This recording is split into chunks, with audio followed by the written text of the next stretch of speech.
Once upon a time, in a quiet valley surrounded by rolling green hills, there was a small village where life moved slowly and simply.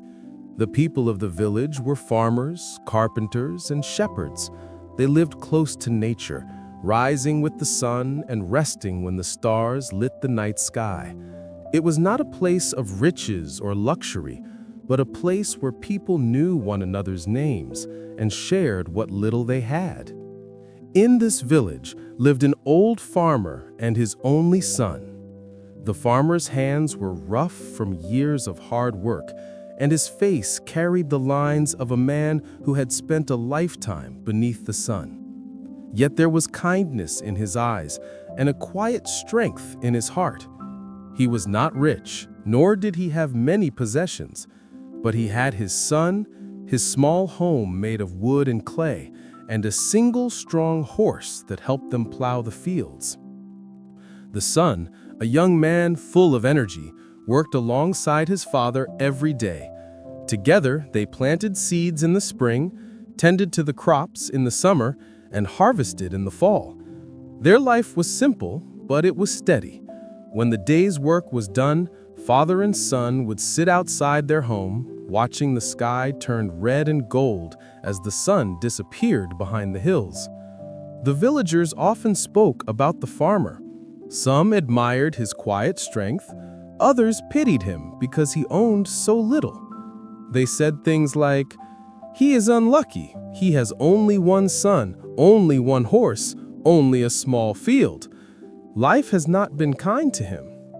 But the farmer never argued, nor did he complain. He simply carried on with his life, caring for his son, his horse, and his land. The farmer's son loved listening to his father's stories at night. The old man would speak about the cycles of the seasons, how every winter is followed by spring, how every storm eventually passes, and how life always changes. His words were simple, but they carried a deep wisdom. The son often wondered how his father could stay so calm in a world where so much could go wrong.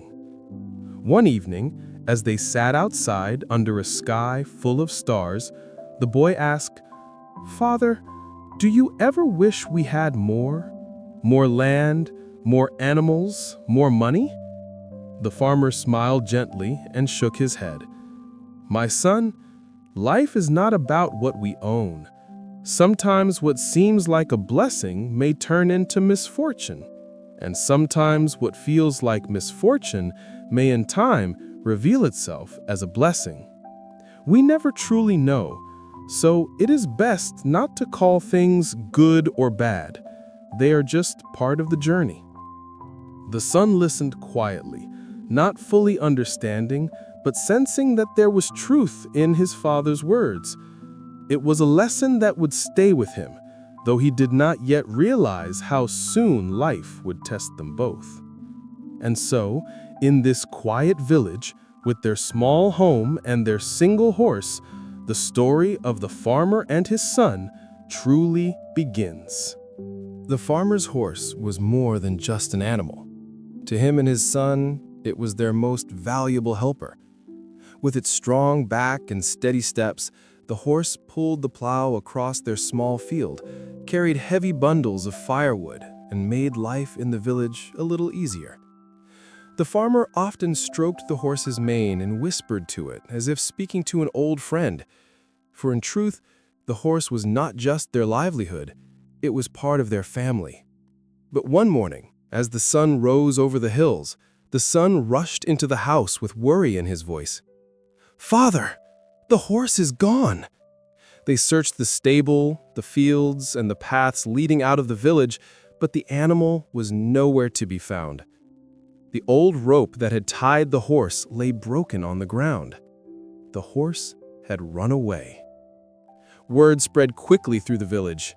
Neighbors came to see for themselves. They shook their heads and whispered to one another. "This is terrible news," one woman said. "How will the farmer plow his fields without the horse?" asked another. "Such bad luck," sighed an old man. "First, he has so little, And now even this has been taken from him. The villagers gathered around the farmer, speaking words of pity and sorrow. In their eyes, losing the horse was a disaster. They imagined the hardships the farmer would now face, working the land by hand, struggling to carry loads, and falling behind when the seasons changed. But the farmer did not look angry. He did not even seem sad. He stood quietly, listening to their words. And then he said in his calm voice, "Maybe, maybe not." The villagers looked at one another in surprise. How could he speak so lightly when such misfortune had struck? To them, the meaning was clear. The horse was gone, and with it, much of the farmer's hope for the future. But the old man did not label it good or bad. He simply accepted what had happened. His son, however, was restless. That evening, as they sat outside their home, the boy frowned and asked, "Father, how can you be so calm? Without our horse, the work will be harder. Don't you feel unlucky?" The farmer smiled gently. "My son, how do we know if this is truly bad luck? Life changes in ways we cannot see. Today's sorrow may become tomorrow's blessing. Or perhaps tomorrow's blessing may bring sorrow we did not expect. We must wait and see." The boy sighed, still troubled, but he respected his father's wisdom and said no more. The night grew dark. The stars appeared one by one above the quiet village. The father closed his eyes and rested peacefully, while his son lay awake, still thinking of the missing horse. The villagers also whispered in their homes, shaking their heads with pity. To them, the farmer's fortune was ruined. But none of them knew that this was only the beginning of the story. The sun rose slowly over the hills, painting the sky in shades of gold. In the farmer's yard, the stables stood silent, empty of the horse that had once been its heart. The neighbors still whispered about the farmer's misfortune. For them, it was the talk of the village. How unlucky he is! To lose the only horse he had, it is a disaster. Some even pitied the farmer's son. "That poor boy," they said. "He will now have to carry the heavy plow himself. How will they survive?" But the farmer did not show signs of sorrow. His face was calm, his voice steady. Whenever someone spoke of his bad luck, he simply replied with the same 3 words: "Maybe, maybe not." The villagers were puzzled. They could not understand how a man could be so unmoved by what they saw as great misfortune. They wondered if he was pretending to be strong, or if perhaps he did not realize the trouble he was in. His son, however, understood that his father was not pretending. The old man had lived many years, and in those years, he had seen fortunes rise and fall, seasons change, and people's lives transform in unexpected ways. He knew that life was not fixed. What we call good or bad is often only the part we see. The truth is bigger than our eyes can understand. The boy listened carefully, his young mind trying to grasp his father's words. The farmer continued, "When the horse ran away, people said it was bad. But how do they know? Perhaps the horse will return. Perhaps it will bring something more. Perhaps it will never return and something else will happen instead. We cannot know, so why should I call it good or bad? It is simply what is." The boy sat in silence, thinking deeply.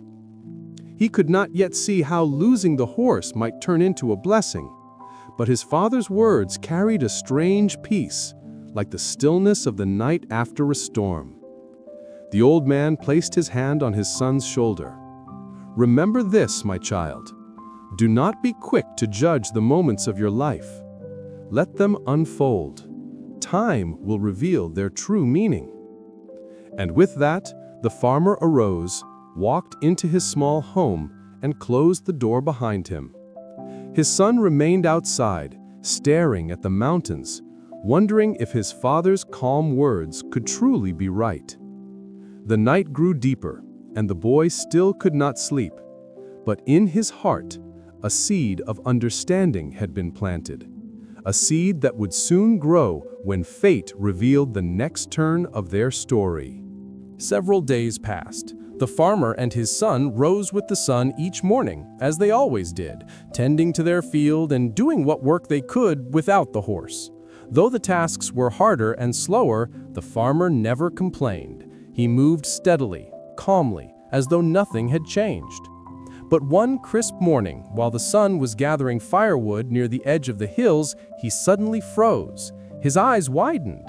There, in the distance, was the familiar figure of their missing horse, strong, proud, and trotting back toward the village. The boy's heart leapt with joy, but before he could run home to tell his father, he noticed something even more astonishing. Behind the horse came others, not one, not two, but a whole group of wild horses following close behind. Their manes whipped in the wind, and their hooves thundered across the earth. The boy dropped the wood and raced back to the farm.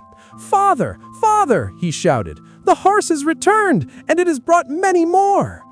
The farmer looked up from his work. He walked calmly toward the hills, and soon the villagers gathered as well. Together they watched as the farmer's lone horse led the wild herd straight into his field. Within moments, the farmer had not just one horse, but many. The villagers gasped, they cheered and clapped their hands. "What incredible luck!" one man exclaimed. "Yes, from having nothing to having more horses than anyone in the village," cried another. "Surely this man is blessed," said a woman. "First misfortune, now great fortune." The farmer's son was filled with excitement. He could already see how their lives would change. With many horses, they could plow more land, carry heavier loads, and even sell some for money. His young heart beat quickly with dreams of abundance. But his father, as always, stood quietly. The people turned to him, expecting him to finally celebrate, to shout with joy about his newfound fortune. Instead, the old man only gave a small smile and said the same 3 words he always spoke: "Maybe, maybe not." The villagers fell silent for a moment, surprised once again by his calmness. How could a man with so much new wealth be so uncertain? One man protested, "But this is clearly good luck. Anyone can see it." The farmer only shook his head gently. "We shall see." That evening, as the stars lit the sky, the boy sat beside his father once again. His excitement had not faded. "Father, surely this time it is good fortune," he insisted.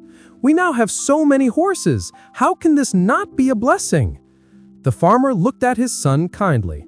"My child, remember what I told you. What seems like fortune may, in time, become misfortune. What seems like misfortune may, in time, become fortune. We do not know. We only see a piece of the whole story." The boy frowned, puzzled but respectful. Deep down, he hoped his father was wrong this time. He wanted to believe that life had finally given them a gift with no hidden cost. But as the days ahead would soon reveal, the farmer's words held more truth than the boy yet understood. The days that followed were filled with excitement. The wild horses that had followed the farmer's horse back to the village were strong, spirited, and full of energy. Some were sleek and black like shadows in the night, while others were chestnut brown, their coats shining in the sunlight. To the villagers, it was a sight of wonder. They had never seen one man own so many horses. The farmer's son was especially eager. "Father," he said, "with these horses, our lives will change. I will train them, one by one. Soon we will have a stable full of loyal, hard-working animals." His eyes sparkled with youthful enthusiasm. The farmer only nodded. "Be careful, my son. The wild cannot be tamed in a single day." But the boy was young, strong, and determined. The very next morning, he tried to ride one of the fiercest stallions. The villagers gathered around to watch. The horse bucked and kicked, its wild spirit refusing to be controlled. The boy held on tightly, his jaw clenched, refusing to give up. For a few moments, it seemed as if he might succeed. Then, suddenly, the horse reared up high on its hind legs. The boy lost his grip, and with a heavy thud, he was thrown to the ground. The sound of the fall echoed through the field. Gasps filled the air. The boy cried out in pain, clutching his leg. When the farmer rushed to his side, it was clear what had happened. The leg was badly broken. The son could no longer stand, no longer walk without agony. His dreams of taming the wild horses vanished in an instant. The villagers shook their heads once again. "What terrible misfortune!" one woman exclaimed. "Yes, he had so many new horses, but now his son is crippled for weeks, maybe months," said another. "Such bad luck follows this family. First they lost a horse, then gained many, and now this injury. Truly, fate is cruel," sighed an old man. They spoke with pity, their voices heavy with judgment. To them, it was clear. What had seemed like good fortune had turned into disaster. But the farmer remained calm. He carried his son gently back to their home, cared for his injury, and when the neighbors pressed him for his thoughts, he answered with the same quiet words as always. Maybe, maybe not. The villagers could not believe it. "How can you say that now?" they asked. "Your only son, broken and in pain. How can you call this anything but misfortune?" The farmer only gave his gentle smile. "We cannot see the whole picture," he said. "This moment is not the end of the story." His son, lying in bed, winced from the pain, but remembered his father's earlier words. He wondered if perhaps there was truth in them. Could it be that even this suffering might one day reveal itself as something more? As the boy drifted into restless sleep, the farmer sat quietly beside him. The night grew still. Outside, the wild horses stirred restlessly in the fields. The villagers whispered about the tragedy, convinced the family had been cursed. But time, as always, had more to reveal. The village lay quiet in the early morning. A soft mist clung to the fields, and the sound of roosters echoed across the valley. Life seemed as ordinary as ever, until a distant noise broke the calm. The steady thump of drums, the clang of armor, and the rumble of hooves on the road.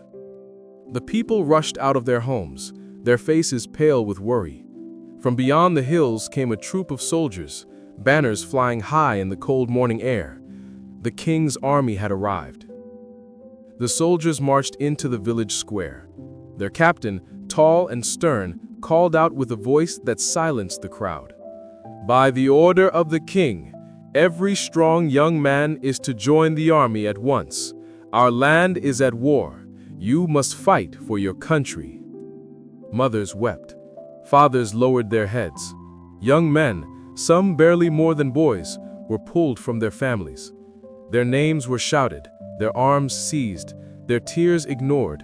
The villagers knew the truth. Many of these sons would never return. The farmer's son watched from his bed, his leg wrapped tightly in cloth. He tried to rise, but the pain quickly forced him back down. When the soldiers came to the farmer's door, they looked at the boy with his broken leg and shook their heads. "This one is of no use," the captain said coldly. "Leave him." And just like that, the boy was spared. When the soldiers had taken the others and marched away, a heavy silence fell over the village. Families clung to one another, grieving the sudden loss of their sons. But at the farmer's house, father and son remained together. Though the boy was injured, he was safe. The neighbors gathered once again. This time, their voices were filled with astonishment. "What incredible fortune!" cried one. "Yes, his son's broken leg saved his life," said another. Who would have thought that what seemed like misfortune would protect him from the horrors of war? The villagers looked at the farmer with admiration. To them, it was obvious. Fate had finally smiled upon him. But the farmer, as always, did not celebrate. He placed a hand gently on his son's shoulder and looked at his neighbors with calm eyes. "Maybe, maybe not," he said softly. The villagers fell into silence. They could not understand him. Was he ungrateful? Was he blind to the blessing before him? To them, the truth was clear. His son had escaped death. Yet the farmer's words were steady, unshaken, the same as before. That night, as the village mourned, the boy turned to his father. "Do you truly mean it, father? Even now, my broken leg has spared me from war. Is this not surely good fortune?" The farmer looked out at the quiet fields under the starlit sky. "My son," he said gently, "life is a river, always flowing, always changing. We see only one bend at a time. What looks like a blessing today may bring sorrow tomorrow. What looks like sorrow may bring hidden blessings. So I do not call it good or bad. I only say it is." The boy lay back, thoughtful. The wisdom of his father's words began to sink deeper than ever before. And in the stillness of that night, he understood. Life's meaning was not in labeling moments, but in living through them with patience and trust. Life is full of twists and turns.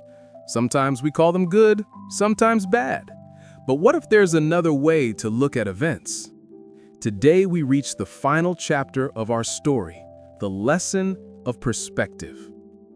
After the army came, the neighbors praised the farmer for his son's misfortune, or rather, what seemed like misfortune. "How lucky that your son was spared from war," they said. The farmer simply nodded and said, "Maybe, maybe not." It's a phrase that's echoed throughout the story, yet its meaning deepens as we see the farmer live through life's unpredictable events. Notice how every event in the farmer's life, the loss, the gain, the injury, the avoidance of war, was met with the same calm response. At first, it may seem passive, but in truth, the farmer was teaching a profound lesson. Events themselves are neither good nor bad. It's our perspective that shapes how we see them. When the horse ran away, the villagers saw disaster. The farmer didn't. When the horse returned with more horses, the villagers saw luck. The farmer simply said, "Maybe, maybe not." Through it all, the farmer remained the same, patient, thoughtful, and free from judgment. Why? Because the farmer understood that life is a series of events beyond our control. It is our reaction, our interpretation, that shapes our experience. By letting go of the need to label events as good or bad, we free ourselves from unnecessary suffering and anxiety. Challenges, setbacks, and surprises, they are all part of life's story. And often what looks like a curse may reveal itself as a hidden blessing. Perhaps a broken leg keeps a young man safe from war. Perhaps the loss of a horse opens the door to a herd of wild companions. The lesson of the farmer's luck is simple yet powerful. Life is unpredictable. Events themselves are neutral. It is our perspective that gives them meaning. If we approach life with calm acceptance, we see that challenges can become blessings in disguise. So, the next time life throws you a curveball, remember the farmer's words. Maybe, maybe not. And perhaps you'll discover the hidden gift within. If you enjoyed this story and want to discover more lessons from timeless tales, don't forget to subscribe and hit the bell icon so you never miss an episode. Join us on this journey and let's explore the wisdom hidden in every story.